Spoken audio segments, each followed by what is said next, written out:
good day. Rodney here from Titan Sewing. Just going through the 1508 safety clutch. The safety clutch is on other models as well. 1541, a number of the 15 series long arms, 17 series, things like that. Safety clutch is pretty similar. And so we're just going to go through how to reset it, how to understand it a little bit. And I just want to show you a few things. On this particular model right now, I've already popped the safety clutch just so you can tell. I'm turning the hand wheel right now. Let's get a close-up view for you. So sometimes it's very difficult to see, but in this case, I'm turning the hand wheel for you, and you can see the shuttle is actually still turning normally. But if I turn it backwards slightly, you'll see the shuttle actually has a location that it actually plays in, and it will stop turning. If I put my hand on the shuttle, I can see that it stops turning even though I'm rotating it, the needle, up and down. And so that can be a problem with the safety clutch. So I'm just going to pop the head back here. I'll reposition this. Give me one moment. So now that I'm underneath the machine, you can see the safety clutch is this big component right here on the end of the machine underneath. And basically what's happening here is we have this outer cogged drive system, this inner clutch system, and then the middle is the lower shaft. And as I turn the hand wheel, you can see the outer system turning, but not the inner.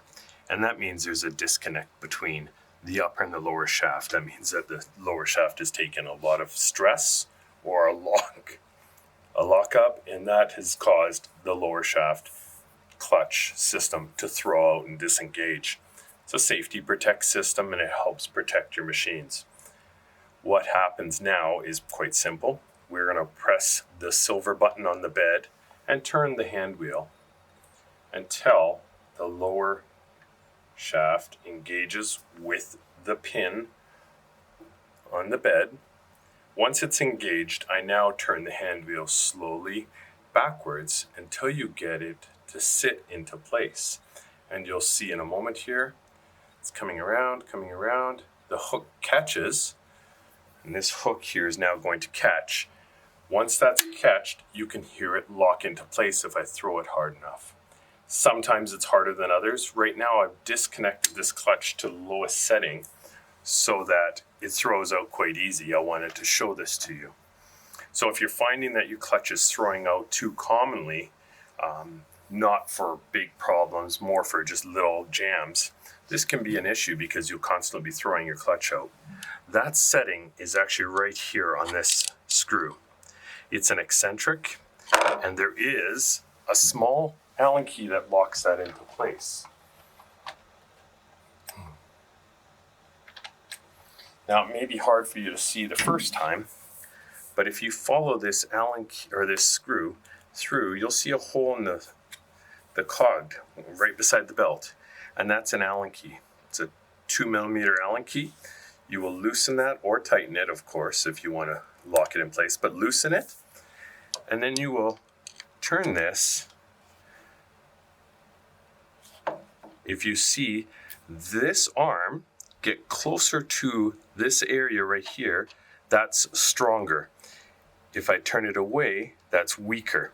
So in a lot of cases, you'll see it engaged at maximum strength. Typically, this is commonplace. We try to make it so that it's very strong. But if you're finding that you're having a lot of jams and it's not unlocking, then you can make this a little weaker. Once you've made your adjustment, you can simply lock that Allen key in place, and that will hold it locked in that location. There we go. And that's it. So this is your safety clutch. A quick visual way to tell if it's disengaged or engaged is really quite easy. If we look right here, this is locked into position on the lower shaft. That's a quick visual if you want to check and see that it's actually locked in place. If that's locked in place and your timing is set on your machine, you shouldn't have any problems.